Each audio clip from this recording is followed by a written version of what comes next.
top 5 ballers in opening round of the 2025 season. These guys need a pay rise, starting with probably my favorite player on the list here, just because he's such an unsung hero. I actually think he's the most underrated player in the competition at the moment. His 2024 season was absolutely fantastic.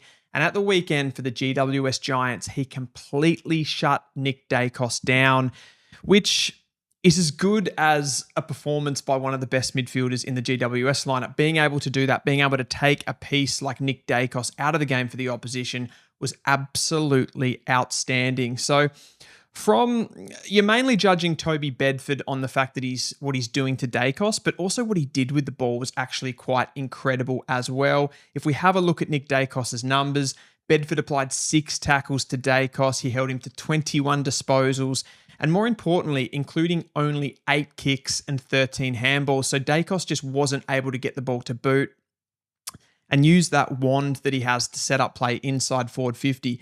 1 inside 50 for the entire game at only 80 meters gained and only 3 score involvements, more importantly. If we go over and have a bit of a look at the Dacos heat map here, it's not pretty reading for Collingwood fans or for Dacos. Look at all those light blue circles there. They're all the times that he was forced into a handball to try to create something. We know how good he is at reading ruck tap, so he's going to get his hands on the ball from stoppage, but really you want Dacos to be able to receive the ball in open. You want him to be at least getting half of his disposals from space in loose ball situations or handball receives, and he wasn't able to do that.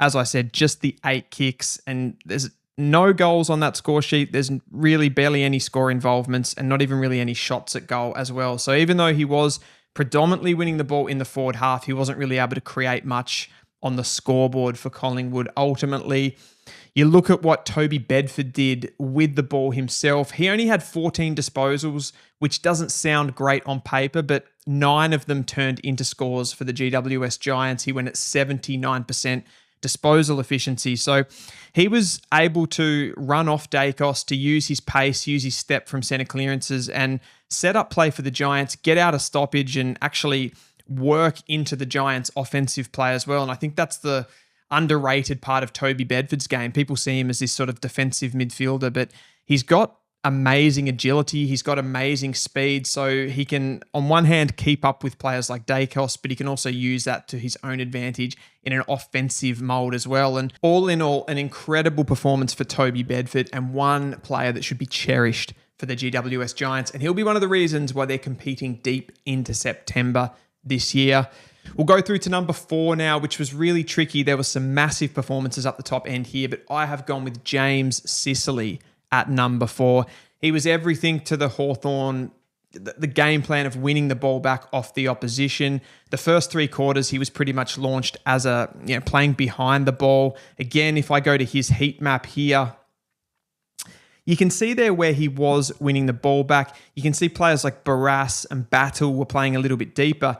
Note just on that Sicily's disposals, where he was winning the ball backs, particularly those grey dots which indicate his marks, he was able to win the ball back quite high up the field. There's not really any grey in that D50. He was winning the ball higher where Hawthorn want to be winning the ball back and launching those scores. And particularly, if you look at where most of those marks are taken, they're sort of in that defensive zone, but they're not very deep and they're not super high either. It's a really good place to be able to win the ball back and still keep the field big, to be able to open it up when you come back inside. And Sicily was able to do that, bring other players into the game once he won the ball back. And probably more importantly about his overall performance was the fact that Sam Mitchell puts him forward in that final quarter, and then he has an impact there as well. He kicks that goal, which you can see with the orange dot, inside forward 50, and he also has 2 other shots at goal as well. Overall, from a defensive point of view, from a lockdown point of view, he had 5 defensive one-on-ones that he was able to win, 4 intercept marks, 5 contested marks, and then I said from an offensive point of view, 20 disposals, 3 shots at goal, and he kicked the goal himself. So an unbelievably well-rounded performance from James Sicily, and the versatility that he shows to be able to play in the forward line and in the defensive half is incredible. And now that they have brought Battle and Barras into that side, he's going to be such a nice flexible piece that Sam Mitchell can use. The next standout performance for me across the weekend was Sam Taylor, and he has re-announced himself as the best defender in the competition. This was an absolutely imperious performance from Taylor.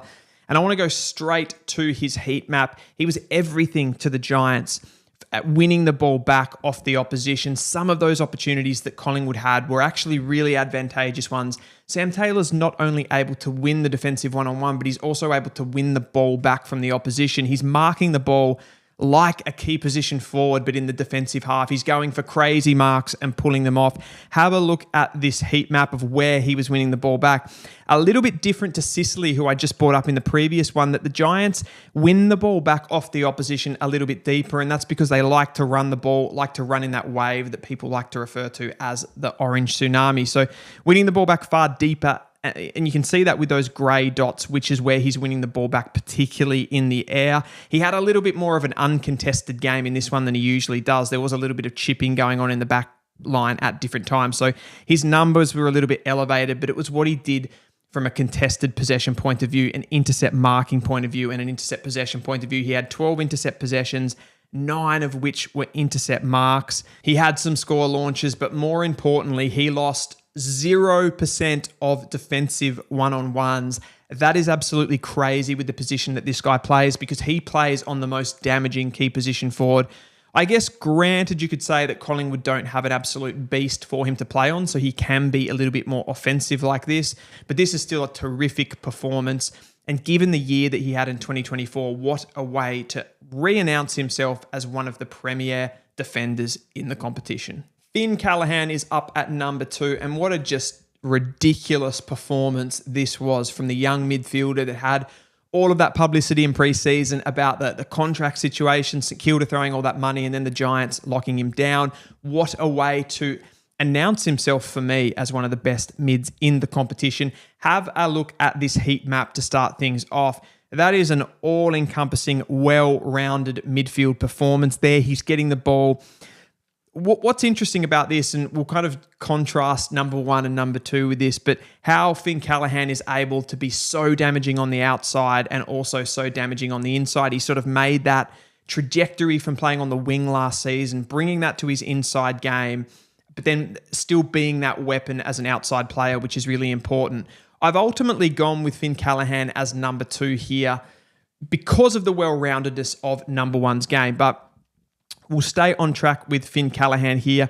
One of the things that stood out to me with this game was, and you can see this from the fact that he moved inside, a much more handball-heavy game overall for Finn Callaghan. He had 13 kicks and 20 handballs, so he's a little bit more in that handball-heavy game, and that is that he has come inside, but it's also largely down to the fact that the Giants do like to play that run-and-gun handball style off halfback, which means there's a lot more opportunity for him to get involved in those chains, but it also shows his running ability, that he's able to cover the ground. He gets multiple possessions in those chains as well, which is why the elevated possession height as well. So to go into the kind of nitty gritty of that, he's gone at 85% disposal efficiency, which is incredible, an average of 22 meters per disposal. So I think that really jumps off the page to me, because you go, okay, he's gone at 85% disposal efficiency.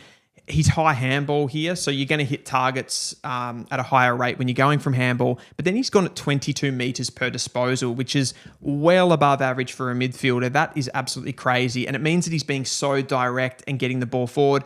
And ultimately had 730 meters gained for this match, which is another incredible number. And people will come at me and say, meters gained, it's a stupid stat. It matters because you have to progress the ball. The Giants' game plan revolves around them winning the ball back in defensive 50. They've got to get it up the forward half somehow. So the players that are helping with that ball movement are really important to the way that they want to play.